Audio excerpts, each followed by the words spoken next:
figure out how to do all of this sharing stuff. It's confusing. All right.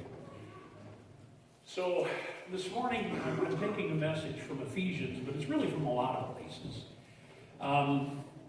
You'll hear this from me quite regularly. If you talk to folks in churches that I've served before, they'll say this is one of the phrases that I use a lot, and that is, I really like the Bible because it is so now.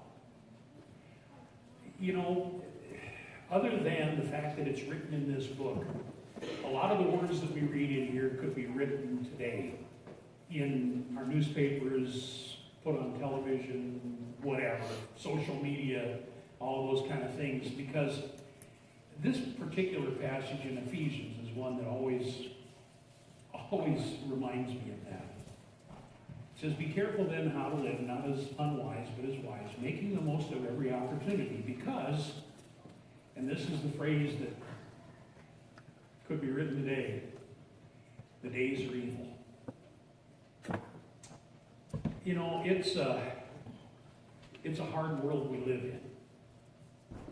I don't have to tell any of you that.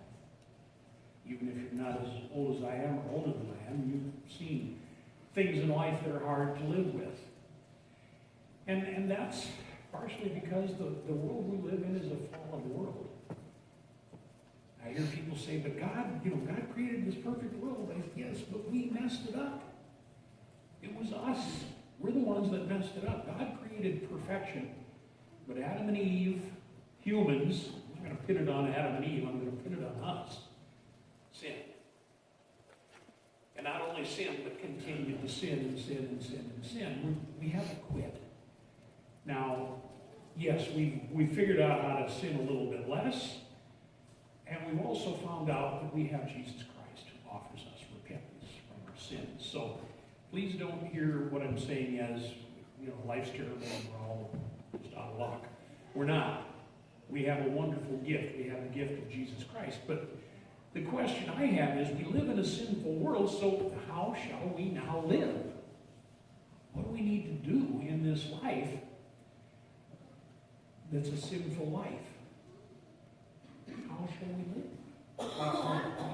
This little passage in Ephesians is the beginning of a lot of teachings throughout the scriptures about how we should live. This one is, it gets right to it. It says, don't be foolish. That's good advice, right? Don't be foolish. My dad used to say, don't be stupid. It's kind of the same thing. Don't be foolish. Don't make foolish decisions. Don't make foolish choices. Get some wisdom. Learn how to live. And I think it's appropriate. This is coming today as we're on the threshold of school getting started here and in the next few days in several schools around. That's one of the ways that we can get wisdom, is by going to school, by learning, by growing, by reading, by examining and observing the world around us and seeing what there is out there. That's one way of getting wisdom. But the problem is that it's anymore just worldly wisdom. Now, worldly wisdom is not a bad thing, but we need to put it in its proper place. We need to remember that wisdom is just that. It's worldly wisdom. I have a favorite passage in Corinthians. It's 1 Corinthians 3:19. It says that the wisdom of this world is foolishness in God's sight. Not that it's not wise, but it's not wisdom according to God. Now, all of the facts and all of the things we learn are things that God has given us, but God gives us a wisdom that goes beyond that. And that is how we stay away from being foolish. Is we don't just stop with worldly wisdom, we go beyond and we go to the wisdom that God has to offer us. And in this passage in Ephesians, it talks about that. It says, don't understand what the Lord's will is. We need to understand what God's will is. We need to know about God's wisdom, and that's what's here in this book. We can learn about God's wisdom from the words that God has given us through His Holy Scriptures. And so part of what we need to get that wisdom that we need so that we're not foolish, that we're not stupid, is right here in God's Word. And for us to read this, to study it, as I talked about 2 Sundays ago, to listen to God's Word. Hazel and I have been doing that now for a year and a half together, something like that. And doing that, even if you don't read it, you hear it. And in many ways, hearing it is better because it sort of goes right through your ears and into you. Seems easier. Sometimes between the eyes and in here it gets lost. Not always, but sometimes. So listening sometimes is a good way to get into God's Word and to get that wisdom. But it does go on. It says, don't get drunk on wine, but fill yourself with the Spirit. So that, the things of this world, the spirits of this world, they're not necessarily evil, but they lead us into evil things. They cause us to do foolish things, stupid things.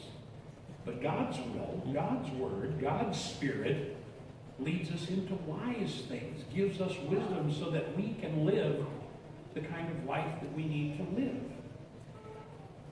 Part of the reason that I'm lifting this up today is for our kids. They're going to be going back to school, and in school the focus is on worldly wisdom, right? I mean, that's what schools focus on. And the problem I see is that they forget about godly wisdom. And it's not just them. I was the same way when I was in school. You focus on what's in front of you. And you forget about that godly wisdom that you've been taught, that you've been living when you're away from school, but you don't take with you. There's a passage in Romans, chapter 12, actually, the second verse, that when I have kids graduate, I'll get them a card and stuff, books and different things, and I always in the card write Romans 12. We no longer conform to this world, but be transformed by the renewing of your mind.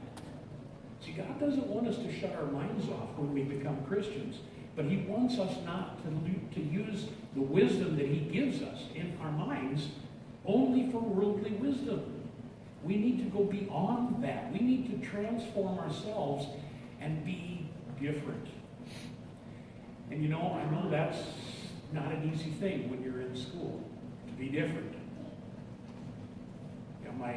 My oldest son, we had a goofy story. We were clothes shopping. And I don't know how old he was, like 13 or 14 years old. And I'll tell the story because he's not here. He'll deny it. If you ever meet him, he'll deny it. But it's true. We heard it. We were trying to buy clothes. And, we had 6 kids. And we were trying to buy clothes that weren't real expensive. So we're looking at these, looking at that. He said, no, I got to have this particular pair of pants. I think it was. Yeah, a pair of pants. I got to have those. Shoes. Yeah, he had to have those. Now, he did some sports and things, but that wasn't the reason he needed the $100 shoes. He wanted them so he could be different. And then he added, like everybody else. I said, how is it different if it's like everybody else? Dad, you wouldn't understand. And obviously I didn't. And that's the problem. When we're in school, there's a lot of this, they call it peer pressure, but there's just a lot of pressure to not be different. And when we're called to be Christians, friends, we're called to be different. We're called to be different than the world that is around us. Romans says don't transform anymore to this world. That the other passage says that the wisdom of man is foolishness to God. We're called to be different people, and when we go into any setting in this world, we're going to be different if we're living our life according to God's wisdom. God's wisdom that says things like, love God and love your neighbor. Wisdom that says things like, You've heard it said that you should love your friends, but I say you should love your enemies. Words that say things that don't make sense to the world. But if you follow Christ, if you follow this book at all, it makes perfect sense. When Jesus said, I heard you've heard it said, love your friends. I say love your enemies. And then he follows it up with the reason. He said, anybody can love their friends. How hard is it to love people that love you back? There's no challenge in that. That's not anything special.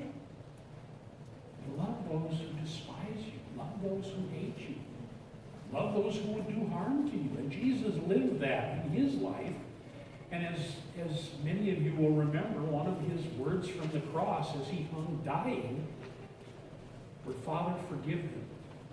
They don't know what they're doing. He forgave the ones that put him to death.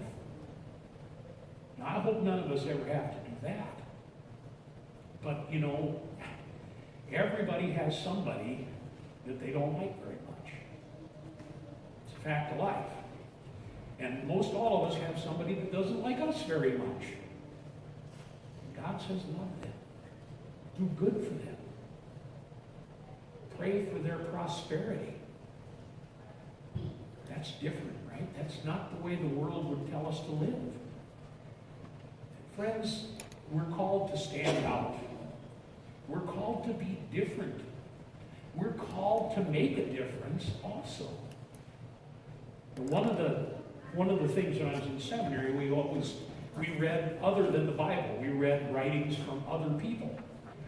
And one of the things we did in one class, in a New Testament class, was we read writings from people who were writing during the time that the New Testament was being lived out. And they were writing about the people of Israel, the Christians.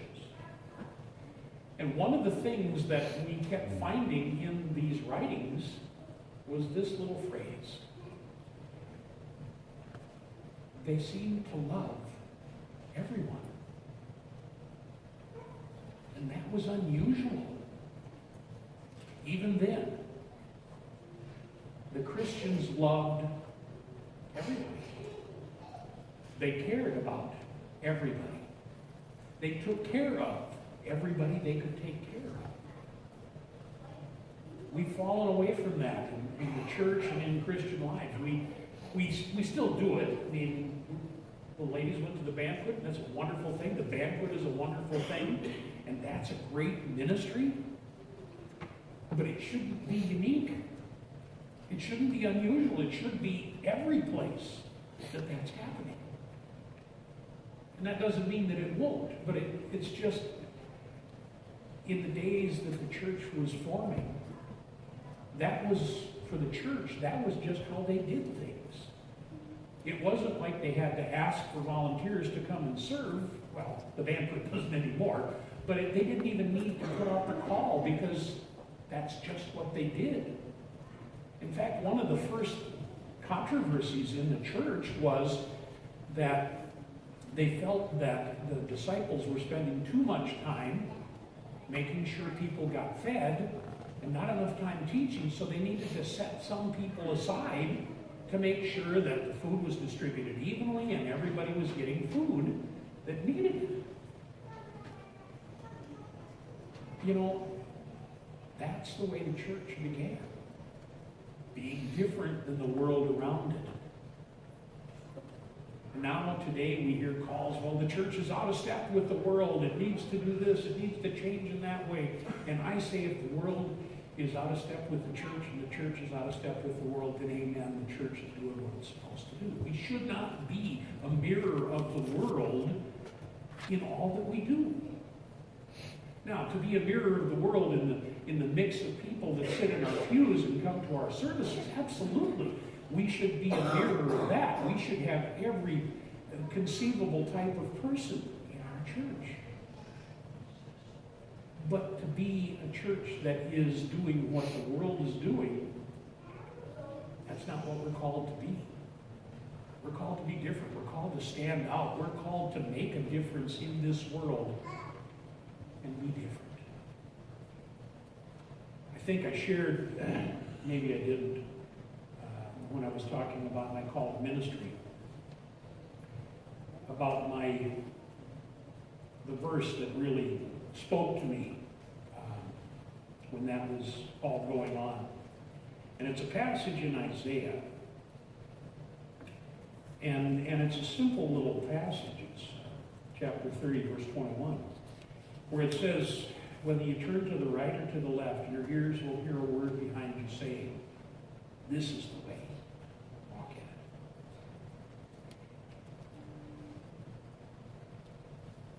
That's what I was talking to the kids about. It's a maze. We don't know whether we should go here, we should go there, we should go over there. But if we listen, if we open our hearts and our minds to God's guiding and directing, He'll show us the pathway. And it may not be the path that everybody else takes. In fact, it probably won't be. Because that path is usually very sparsely traveled. But it doesn't mean it's the wrong path. The path to destruction is wide. There's a lot of people on it. The path to God's righteousness is a narrow path, not many travel it. We're called to do just that. So students, when you go back to school, be different. Not by trying to be as weird as you can be or crazy or goofy. You can do that too, but be different. Care about the other kids in your school. Care about the ones that nobody else cares about. Watch out for the ones that nobody watches out for. Stand up when you see things that are wrong. Do the right thing. Be a Christian. Be different. Not like everybody else. Be different like nobody else. Or be different like all of the rest of the other Christians that are in your school. Because friends, if you stand up for what's right, if you do the things that are right, you'll find that there are others that just don't quite have the nerve to do it just yet. But they're there. They know the right things. They know the right way. And they'll live that way. Yes, the days are evil. God's people aren't.